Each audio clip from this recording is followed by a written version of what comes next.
बच्चे इसके पहले जो पार्ट में आपने देखा था एन एस्ट्रोलॉजर डे, इसके बारे एन एस्ट्रोलॉजर्स डे आर के नाम का लिखा हुआ, और इसके पहले वाले पार्ट में सिर्फ इतना ये बताया गया था कि वो किस जगह ज्योतिषी अपनी दुकान को लगाता था और वो जगह के बारे में डिस्क्रिप्शन दिया गया था।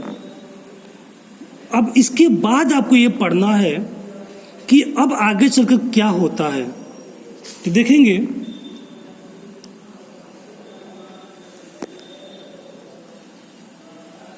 He had left his village. जो ज्योतिषी का काम करता है ना, उसी की कहानी है ये, जो ज्योतिषी दुकान लगाया है ही उसी ज्योतिषी के लिए है। ही हैड लेफ्ट, वह छोड़ चुका था। ये पास्ट परफेक्ट टेंस है, जिसका वीडियो मैंने अभी भी अपलोड किया है, आप लोग देखे होंगे। ही हैड लेफ्ट, वह छोड़ चुका था। हिज विलेज, अपने गांव को। विदाउट एनी प्रीवियस थॉट, बिना किसी पहले के विचार और प्लान या योजना के। इफ ही हैड कंटिन्यूड, अगर वह जारी रखा होता, देयर, वहीं पर, ही वुड हैव कैरीड, तो उसे आगे लेकर जाना पड़ा होता, ऑन द वर्क, काम को, ऑफ हिज फोरफादर्स, अपने पूर्वजों के। अगर ज्योतिषी अपने घर को छोड़ करके यहाँ पर नहीं आया होता और ज्योतिषी अपने घर पर ही रहा होता, तो ज्योतिषी को अपने पूर्वजों के काम को ही करना पड़ता। कौन सा काम? नेमली टीलिंग द लैंड, खासतौर पे जमीनों को जोतना, लिविंग, जीवन यापन करना, मैरिंग, शादी करना, एंड रेपेनिंग इन हिज कॉर्नफील्ड, और पके हुए अनाजों की कटाई करना, एंड एक्सटर्नल होम, और अपने पूर्वजों के घर में रहना। यही काम होता उसका। बट लेकिन that was not to be, लेकिन ऐसा होना नहीं था। He had to leave home, उसे घर को छोड़ना पड़ा, विदाउट टेलिंग एनीवन, बिना किसी को बताए, and he could not rest, और वह आराम नहीं कर पाया, टिल ही लेफ्ट, जब वो तक वो छोड़ दिया, इट इसको, behind a couple of 100 miles. दो, कपल का मतलब दो, दोहरा 200 मील पीछे। जब तक ये अपने गांव को 200 मील दूर नहीं पीछे छोड़ दिया, तब तक वो चैन से रुका भी नहीं। टू अ विलेजर, एक गांव वाले के लिए, it is a great deal, यह बहुत बड़ा काम है। एज इफ, जैसे मानो, एन ओशन, एक महासागर, फ्लोड बिटवीन, दोनों के बीच में आ गया हो। यानी कि भाग कर जहाँ गया हो वो, और जहाँ से भागा है वो, इन दोनों के बीच की जो गैपिंग दूरी है किसी महासागर से कम नहीं थी उस जमाने में। अब आगे देखते हैं। He had a working analysis of mankind's troubles. He had, उसके पास था, अ वर्किंग एनालिसिस, एक कार्य का विश्लेषण, ऑफ मैनकाइंड्स ट्रबल, आदमी के परेशानी का, मानव जाति के परेशानी का उसके पास विश्लेषण करने का गुण भी था। यानी मानव की परेशानी क्या क्या चीजें होती है? मैरिज, शादी कर लेने से, मनी, पैसे की कमी से, and tangles of human ties, और मानव जाति के रिश्तों में उलझ जाने की वजह से। लॉन्ग प्रैक्टिस, लंबा अभ्यास, हैड शार्पन्ड, तीखा कर दिया था, हिज परसेप्शन, उसकी अवधारणा, मतलब उसके ज्ञान, उसके विचार को।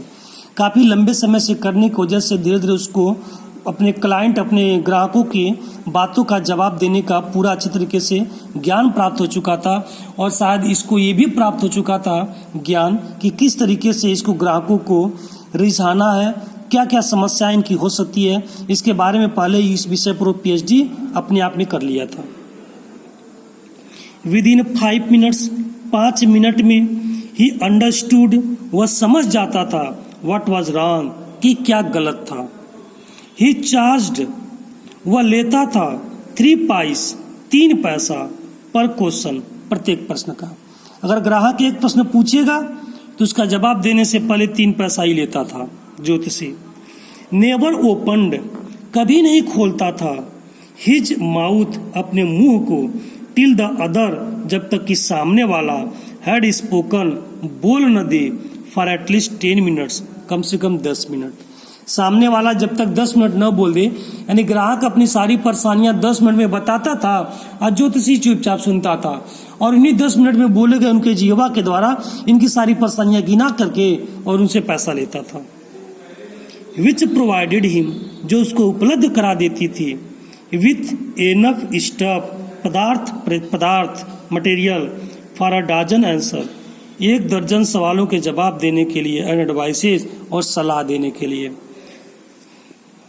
When he told, जब वो कहता था, द पर्सन, किसी व्यक्ति से, बिफोर हिम, अपने सामने, गेजिंग, नजर डालते हुए, एट हिज पाम, उसकी हथेली पर ये नजर डालता था, क्योंकि हथेली को देख करके ही ये भविष्यवाणी करता था, उनके हाथ की रेखाओं को देख देख करके। इन मेनी वेज, कई तरीकों से, यू आर नॉट गेटिंग, आप नहीं पा रहे हो, द फुलेस्ट रिजल्ट्स, भरपूर तरीके से अपना परिणाम, फॉर योर रिपोर्ट्स, अपने प्रयासों का। ज्योतिषी कहता था अपने ग्राहक से, हो न हो, आप जितनी बढ़िया तरीके से मेहनत करते हैं, उस मेहनत का खामियाजा आपको मिल नहीं रहा, उस मेहनत का, परिश्रम का फल नहीं मिल रहा। 9 आउट ऑफ 10, 10 में से 9 वर डिस्पोज टू एग्री, सहमत हो जाते थे, विथ हिम, उसके साथ। जब ये कहता था कि आप जितना मेहनत करते हैं उतना आपको लाभ नहीं मिलता, इस बतिया से 10 लोगों में से 9 लोग तो सहमत हो ही जाते हैं। और वास्तव में इस दुनिया में बहुत से लोग ऐसे हैं, अगर देखा जाए तो ये यही सोचते हैं, जिस हिसाब से हम मेहनत करते हैं उस हिसाब से हमें मेहनताना नहीं मिलता।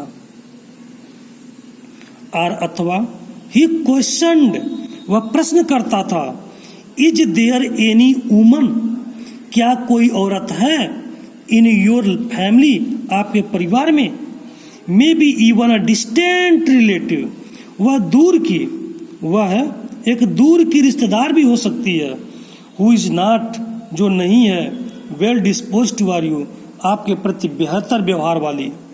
और अथवा ही गेव, वह देता था, एन एनालिसिस, एक विश्लेषण ऑफ कैरेक्टर, चरित्र का। मोस्ट ऑफ योर ट्रबल्स, अधिकांश आपकी परेशानियां, are due to your nature, आपके नेचर की वजह से होती है। How can you be otherwise, आप कैसे अन्यथा हो सकते हैं, with in the Saturn, Shani Dev को लेकर, वेयर ही इज, जहाँ वह है। अंत में हारता था तो शनि देव की चर्चा करता था कि आपके ऊपर शनि देव है। यू हैव एन इम्पीटियस नेचर, आपके पास एक अभद्र व्यवहार है, एक अभद्र नेचर है, मतलब कि प्रकृति है। एन और रफ एक्सटीरियर, एक खराब आदत है। दिस इंडियर्ड हिम, यह उसको वशीभूत कर देती थी, टू देयर हार्ट्स इमीडिएटली, उनके हृदयों को तुरंत। फॉर इवन माइडेस्ट ऑफ अस, हम में से थोड़ा सा भी लोग, लव्स टू थिंक, सोचने से प्रेम नहीं करते, दैट की he is has a forbidding exterior, कि वह बाहरी वेशभूषा वाला है। फिर आगे देखते हैं क्या होता है।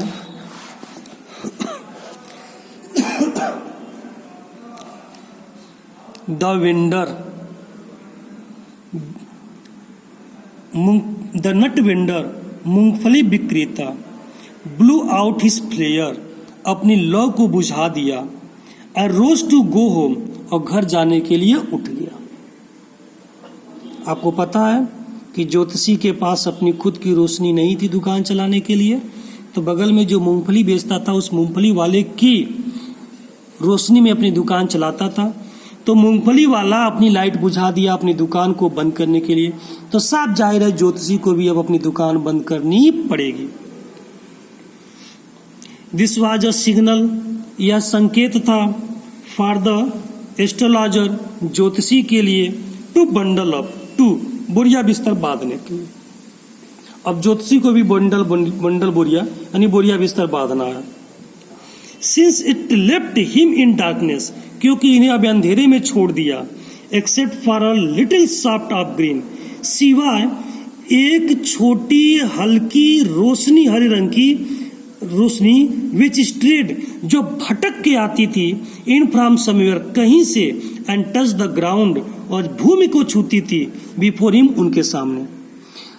मूंगफली वाले ने रोशनी को बुझा जब दिया, इन्हें भी अब अपने बोरिया बिस्तर को बांधना था, क्योंकि इन्हीं के आसपास एकदम अंधेरा हो गया था। सिवाय एक ऐसी रोशनी भी आ रही थी हरे रंग की, जो कहीं से भटक करके आकर के इनके सामने पड़ रही थी। ही पिक्ड अप, यह उठाए, हिज कौड़ी सेल्स, अपने कौड़ी सेल को, एंड पैराफेनेलिया, और अपने व्यापारिक सामानों को, and was putting them back into his bag, और इसे वापस अपने बैग में रखने लगे।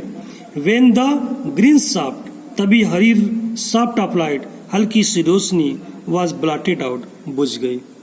इनके अगवा जो हरी सी रोशनी आती थी, अभी बोरिया बिस्तर बंद कर रहे थे, तब तक वो रोशनी भी बुझ गई। ही लुक्ड अप, वह ऊपर देखा, एंड सॉ अ मैन, और एक आदमी को देखा, स्टैंडिंग बिफोर हिम, जो उनके सामने खड़ा था। ही सेंस्ड, वह अनुमान लगाया, और पॉसिबल क्लाइंट, संभव हो सकता है कि ग्राहक हो। अभी ज्योतिषी दुकान अपनी बंद करने वाला था, तभी एक आदमी आकर उसके सामने खड़ा हो गया, और ज्योतिषी ने जब ऊपर देखा तो ज्योतिषी ने अनुमान लगाया, हो न हो इस समय मेरा कोई एक ग्राहक आ गया। एंड सेड, और कहा, you look so careworn, तुम बड़े चिंतित दिखाई पड़ते हो। ज्योतिषी ने कहा, if will you do good to sit down, अगर अच्छा होता तुम बैठ जाओ, फॉर अ वाइल, कुछ समय के लिए, एंड चैट विथ मी, और मेरे साथ बातचीत करो। ज्योतिषी कहा कि अच्छा होगा कि तुम मेरे साथ बातचीत करो। द अदर ग्रम्बल्ड, सामने वाला गुर्राया। सम रिप्लाई वैगली, अस्पष्ट से कुछ जवाब दिया। The astrologer pressed his invitation, ज्योतिषी अपनी निमंत्रण को फिर दोहराया। Whereupon the other thrust his palm, जबकि दूसरे वाले ने अपनी पाम मतलब गदोरी को उसने नाक के नीचे किया, सेइंग, कहते हुए, you call your self an astrologer, तुम अपने आप को एक ज्योतिषी कहते हो। द एस्ट्रोलॉजर फेल्ट, ज्योतिषी महसूस किया, चैलेंज, चुनौती वाला। एंड से कहा, टिटलिंग द अदर्स पाम, दूसरे की हथेली को खींचते हुए, toward the green shaft of light, हल्की हरे रोशनी की तरफ। योर सीजर नेचर, तुम्हारा स्वभाव। ओ स्टॉप, अरे रुको। दैट की, द अदर से दूसरा का, टेल मी समथिंग, मुझे कुछ बताओ, वर्थ वाइल, सार्थक चीज। ऐसे काम नहीं चलेगा, तुम्हें मुझे कुछ सार्थक चीजें बतानी पड़ेगी, मैं ऐसे पॉकेट में पैसा थोड़ी ना दूंगा। फिर क्या हुआ?